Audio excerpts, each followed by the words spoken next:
Welcome to This Explainer. Today, we're diving into what is literally one of the most dynamic, high-stakes regions on the entire planet. Think of it like this. Imagine a massive global chessboard, but instead of black and white squares, it's an ocean, right? We're talking about the South China Sea. It's a body of water where global trade, critical natural resources, and international security are just constantly in play. The moves made here, they ripple out and affect pretty much everyone, everywhere. Okay, let's dive into this. This gives us a really clear roadmap for today. We'll zoom in from the massive global stakes on the strategic chessboard, look closely at the 2016 Arbitral Award, and then see exactly why this matters so much to India. Finally, we'll cover India's strategic response and wrap up with a final geopolitical question. Part 1. The global strategic chessboard, where the stakes are high and the waters are deep. Before we can talk about specific countries or complex laws, we really need to understand why this specific body of water is absolutely crucial for global continuity. And this brilliantly illustrates the sheer scale of what's at stake across 5 distinct domains. Strategically, this is the vital maritime space connecting the Pacific and Indian Oceans. Economically, and, this is where it actually affects your daily life, it's a major route for global maritime trade and international supply chains. Literally, if you bought something today, there's a really good chance parts of it traversed these exact waters. Resource-wise, we're talking about massive hydrocarbon reserves and incredibly rich fishing grounds that feed millions of people. On the security front, we're seeing growing militarization and submarine operations.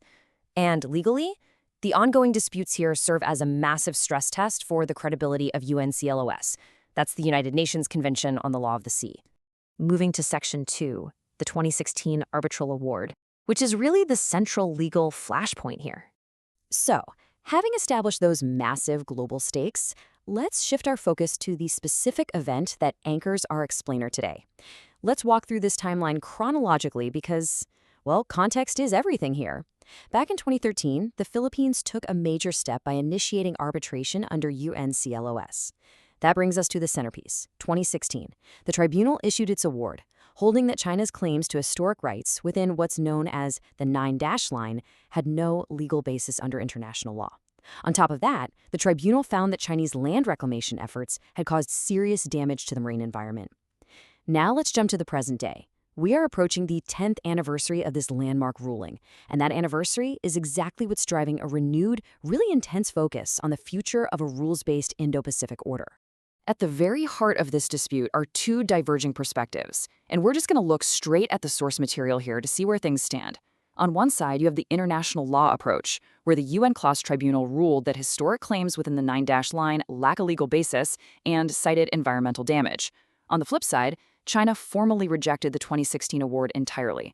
Instead of multilateral arbitration, their position strongly favors bilateral negotiations directly with the other claimant states. So it's a fundamental difference in how disputes should be resolved, right? A multilateral UN-CLOS approach versus a strictly bilateral negotiation approach. Section 3, Why it matters to India, the strategic ripple effect. Now, you might be wondering, why does India, a country that doesn't even directly border the sea, care so much? If we group these regional vulnerabilities into tight, memorable buckets, the picture becomes crystal clear. First up, trade. A massive share of India's maritime trade traverses the wider South China Sea Malacca Strait corridor. If those waters aren't free, well, India's economy definitely feels it. Second bucket, diplomacy. Stability here is the absolute bedrock for India's Act East policy and its broader engagement with ASEAN. And third, deterrence. The sources note that growing Chinese naval capabilities in the South China Sea can facilitate greater deployments right into the Indian Ocean region, literally India's immediate backyard. Because of all this, India strongly advocates for freedom of navigation, unimpeded lawful commerce, and peaceful dispute resolution. And they're backing this up with active defense cooperation, partnering with nations like the Philippines and Vietnam to strengthen regional strategic engagement. Which brings us to Section 4, India's strategic way forward. This is essentially the playbook. We've seen the agitation of the problem, but what is India's concrete, proactive playbook for actually managing this? So the crucial point is how India executes these 5 specific steps. Step 1 begins with strengthening maritime domain awareness, heavily leveraging regional and Quad partnerships. From there, in Step 2, India moves to enhance defense capacity building and maritime cooperation directly with ASEAN countries. Step 3 is a bit closer to home, upgrading infrastructure in the strategically vital Andaman and Nicobar Islands. Step 4 is diplomatic, strongly supporting ASEAN centrality and an effective South China Sea Code of Conduct that remains perfectly consistent with UN close. And finally, Step 5 brings the whole shebang together by carefully balancing deterrence with diplomacy. It's a highly calibrated approach to an incredibly tense region. And that brings us to Section 5, the final geopolitical question, where we synthesize and apply what we've learned. We've mapped out the global chessboard, the legal history, and India's strategic playbook. Now it's time to really test your grasp of these complex dynamics. Here is a challenge straight from our sources. While the South China Sea holds strategic importance for India, navigating complex geopolitical dynamics and managing challenges posed by Chinese assertiveness require a careful and nuanced approach. Elaborate. Take the trade routes, the legal rulings, and that 5-step playbook we just discussed and formulate your own 250-word synthesis. Think about how deterrence and diplomacy actually work together in practice.